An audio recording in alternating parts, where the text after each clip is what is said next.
Welcome back to Sutra South Africa. I'm Nicky Nash, as always, in proud collaboration with Change Cars and All Things Motoring.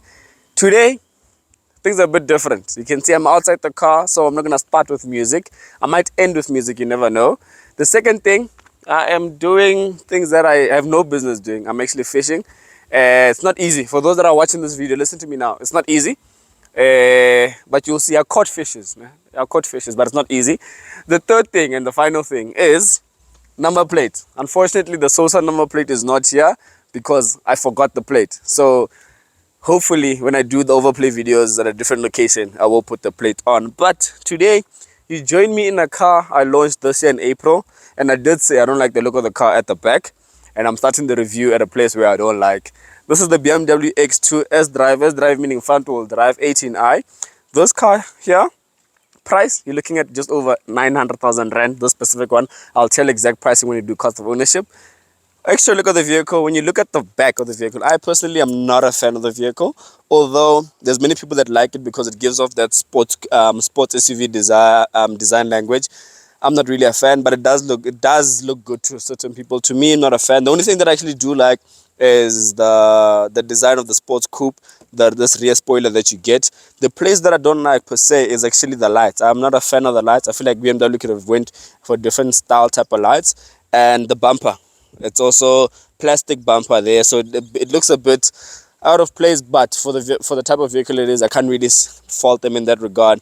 That's with regards to the rear end of the vehicle. When you move on to the side profile of the car, this specific one, I actually do like the profile because it looks like a nice small sports SUV. Then you get these 20-inch alloy wheels. They do the business. They look good. I like them. Actually, on the top of the roof here, you get a glass roof. It's not an opening one. It just opens the sunshade so you can see the top. That's the only difference. That's with regards to the exterior. We'll move on to the place I actually do like, the front. Cameraman, let's go. When you move on to the front, I think that's where the car looks good. For me personally, this is one of the best looking small SUVs in front because it gives off that X6. I said this in my initial launch review.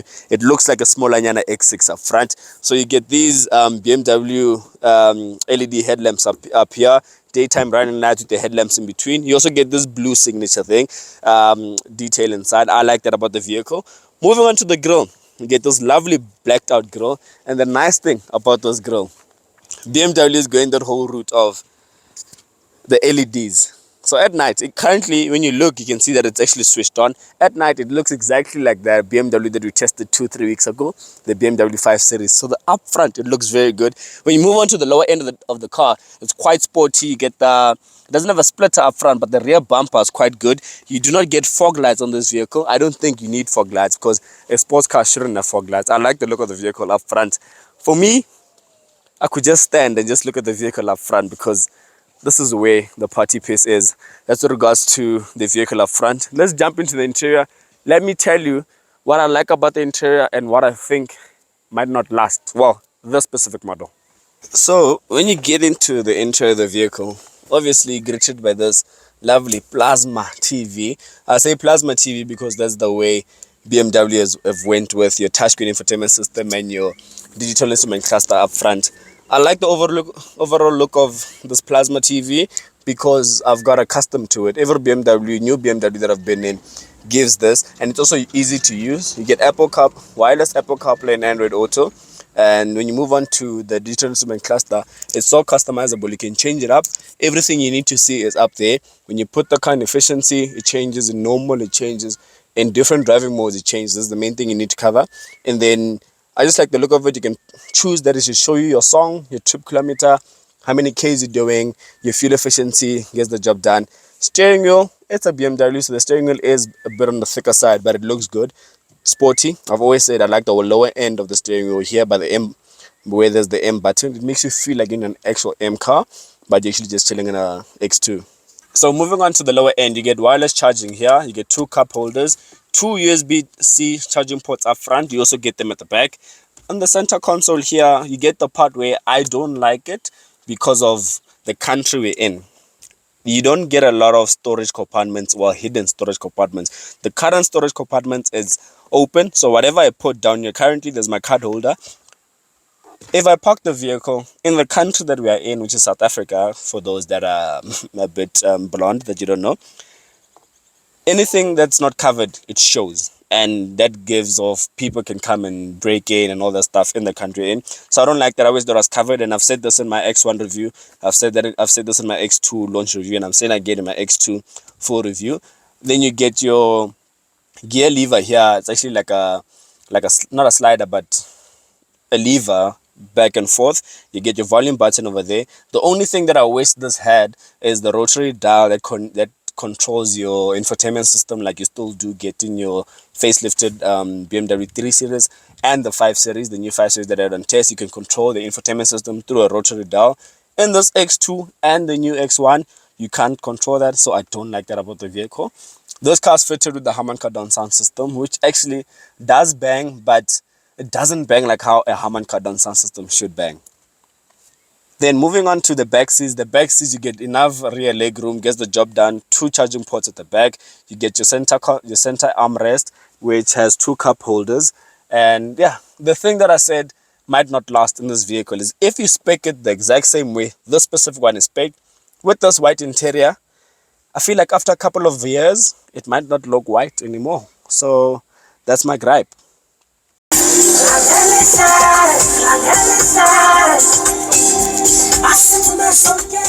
I can't believe you guys really thought we're gonna do a review without playing music. Wow. Wow, wow, wow. So I'm sitting in the 18i. This car was powered by a 1.5 liter turbo petrol engine, 3-cylinder engine that produces 115 kilowatts and 230 newton meters of torque. And currently I've done I've done 463 kilometers on the tank. I have 177 left on the tank, and over that period I've averaged 8.3, and that 8.3 is mean efficiency the whole time. I didn't go into sport in this vehicle, and I'll tell you exactly why. So I didn't go into sport in this vehicle. I've been in efficiency all the time. So when I get in the vehicle, first thing I do, I press the my modes and jump into efficiency, because I really want to test the efficiency of the vehicle. So most of the vehicles that I get, I do it like that, so I can see how much range I can get off a tank of the vehicle. The other reason why I didn't go into sport in this vehicle is because the type of vehicle it is. I don't think this is a vehicle that you want to be putting it into sport, driving it around like a madman. As much as it is a BMW, as much as it is your driving pleasure, as much as it might be capable enough, but this is the type of vehicle that is not meant for that. And the type of people or the type of person that's buying this vehicle won't be doing those type of things. And majority of the time, it's either the car being efficiency or in personal, where it's just a normal, like it's comfort mode. So for me personally, that's part of the reason why. The other reason, it doesn't inspire me to put the car into sport. So it's not like I'm in the M35, for example. When you're in the M35, you want to put the car into sport because the power is there. You want to go through the gears, you want to hear the sounds, the noise, and all of that stuff. Although it makes fake noises, that specific vehicle.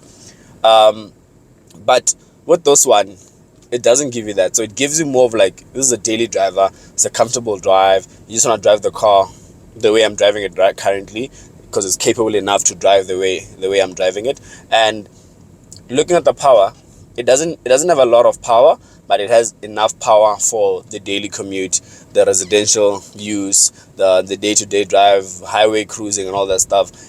And what I said in my Tiguan review is that the type of person buying this vehicle, if the type of person looking at buying this vehicle is the type of person that doesn't really care too much about power and performance, they just love the vehicle for the way it is and they want to use it on a day-to-day, then you get the type of person that wants power and the type of person that wants more engine capacity. That type of person, I'll definitely tell you to go, if you really want an X2, go for the M35. I'm saying X235i, because that'll give you that power. But the one that I'm in is decent enough. It gets the job done. On a day-to-day driving, you will enjoy the vehicle.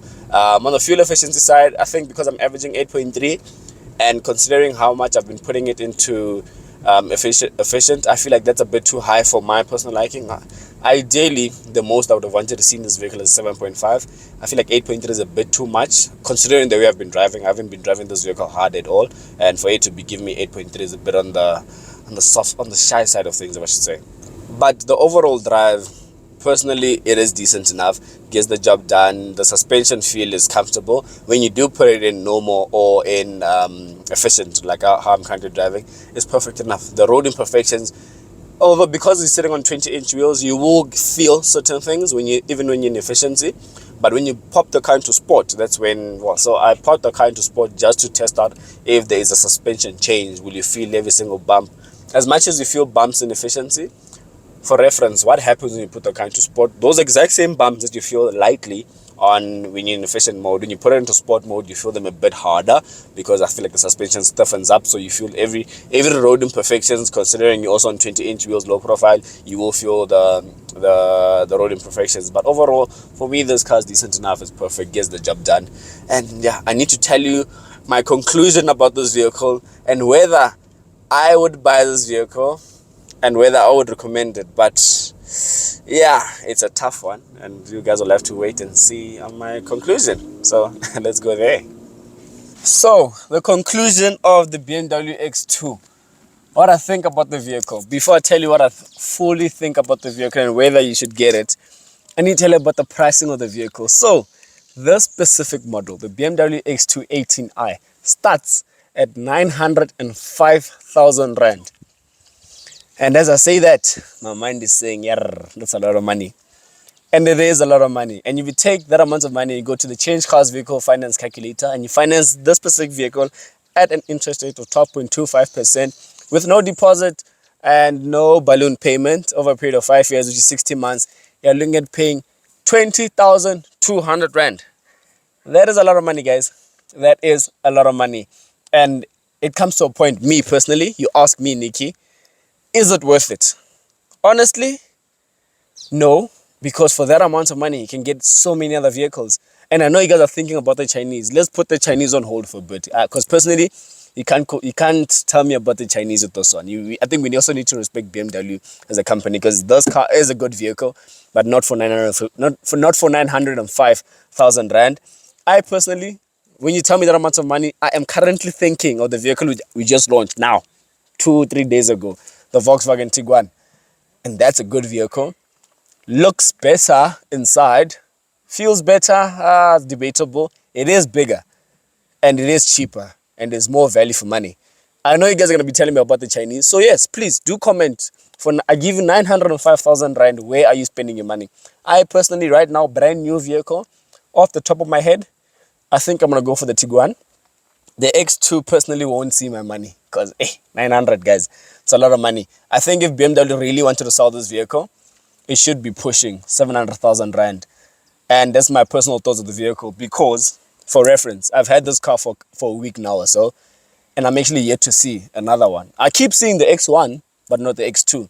And I think it's because of the pricing of the vehicle. But tell me what you guys think. If the 900,000 Rand is fair for this vehicle. If not, tell me where you're spending your money. I know you guys are going to say the Chinese, and I wish sometimes you can just give the Chinese a break, guys. I'm sure they're also tired of you guys telling them that you take their car over the Germans. But I'm sticking with the Germans, just not this German brand. I'm Nikki Nash from City, South Africa, in proud collaboration with Change Cars. And I'll see you guys on the next video. Next video is, I'm not sure, maybe Polo GTI, maybe C2 Golf, you never know. But yeah, I'm signing out. I'll see you in the next one. Cast that net, boys.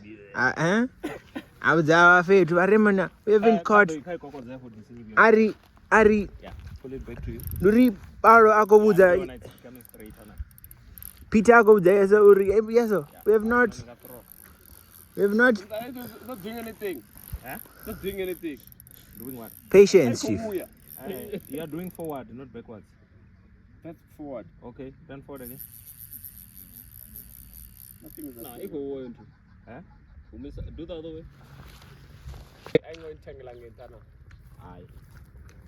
Nete umbrori nichi posari. You have to release the line. Yeah, which means you let go of the Okay, ready? fire go. Fire, go.